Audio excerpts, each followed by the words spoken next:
A Dallas area police officer was charged with murder last week after shooting a black 15-year-old named Jordan Edwards. This is just one of the latest incidents highlighting a long-standing rift between police officers and African-American communities.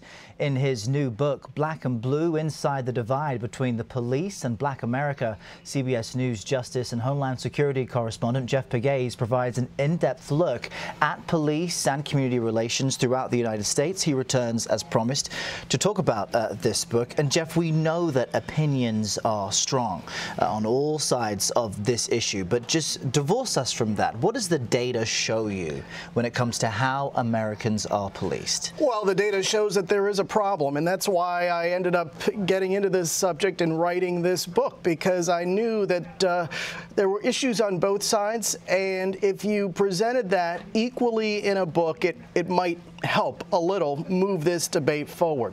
So the data that I found in doing the research, and in my book, I use a lot of research from these Justice Department investigations, the one in Baltimore, the one from Ferguson, for example, which found that 60% of, or actually 67% of African Americans made up 93% of the arrests in Ferguson. So there are statistics like that in some of these Justice Department investigations, and there were several during the Obama administration which really highlighted some of the problems in these communities and how police tactics in these communities exacerbated the divisions between police and the community. So what I wanted to do in Black and Blue is get into the issue, talk to both sides equally, and have them tell me in blunt terms what they felt the problem did. And that's what I think I got in that book. And what's interesting is you almost have similar opinions on both sides. A lot of African Americans feel as if they are being targeted because of a broad brush that they're being painted with as criminals, and police officers too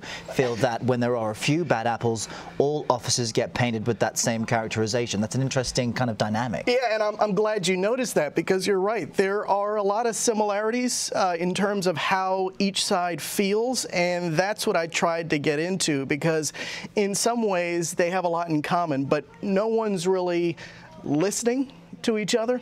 And so I wanted to put this in a form that people will see how the other side feels and then moves forward. And that's why we have some stories about law enforcement that is trying to move forward by reaching out to the community. And that's why you have so many local police departments nowadays trying to take these steps toward reform, increasing transparency, using body camera technology, and then reaching out to people in the community before there is a shooting or some sort of incident, because you can't just go into these neighborhoods after there's an incident. You have to go before there is, so you build these relationships between people in the community, and they know that you are there to help. And there are a lot of police officers and police chiefs who know that, and I think that comes out in the book as well. And another interesting point you make is, for many police officers, they feel underpaid and overworked on so many fronts, not just to keep people safe, but to take care of domestic disturbances and lost pets and anything in between. Well, that's right.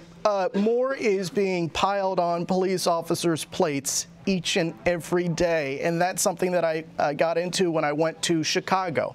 I went to Chicago a year ago before the crime issues there really bubbled up into the headlines across the country. They were having record homicide numbers last year. So I was there Memorial Day weekend last year, and I talked to people in the community, and they talked about the rift between law enforcement and people in the community and some of the problems there. But I also talked to the head of the police union there, who was so blunt. And I like that, because I wanted to hear how the rank and file police officers really feel. And what he told me is, quote, "We can't raise your kids, we can't cure your psychosis." In other words, so much of what they do is trying to help solve some of the social problems out there. Not crime fighting, but trying to help some of the social problems out there. And that speaks to what you're talking about. More and more responsibility being put on the shoulders of police officers across this country, as they're also trying to respond to all of these calls, all these legitimate calls for crime incidents. So there is more that they're being asked to do daily, and that's part of the issue here as well. well. And your book also comes at a time when we're in this new age where police leadership is essentially having to come to terms with what have historically been biased police practices. You noted that when the former president of the International Association of Police, Chiefs of Police, Terrence Cunningham, publicly apologized for the first time about discriminatory practices, it was both controversial but also something many police officers told you they were thankful that was said. Tell me about that. Well, exactly. And this is something that happened last year, but it was really overshadowed by the 2016 presidential election. But it was a seminal moment, I think, in this debate. And what I did was talk to Terrence Cunningham, the former president of the IACP, about some of the meetings that he had at the White House with President Obama and other heads of police organizations across this country. And it was really revealing.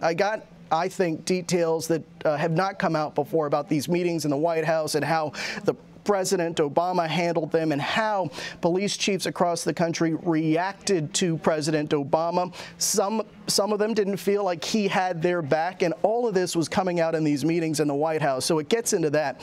But it also gets into how Terrence Cunningham came to this decision that he wanted to go out there on a limb, because that's really what he did here, and apologize for how law enforcement over decades became the face of discriminatory laws. In other words, enforcing laws that were on the books that were discriminatory against African Americans. And so for him to go out on that limb and deliver that apology, yeah, he got some hate mail.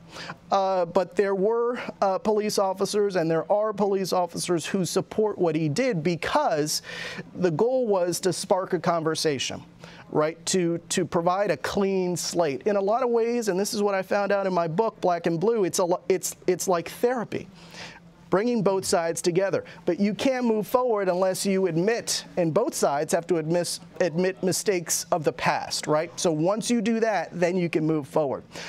So that is sort of reflected in the book with his thinking, Terrence Cunningham's thinking, and those in the black community who are activists trying to move this discussion forward in a positive way. And at least that discussion is happening. It gives you hope that various sides are at least speaking about issues that a decade ago, weren't necessarily discussed in the open. Well, that's right. And you see people talking about it. The sad thing is these incidents keep happening. So it's not like this is going to be an issue that is resolved and just goes away.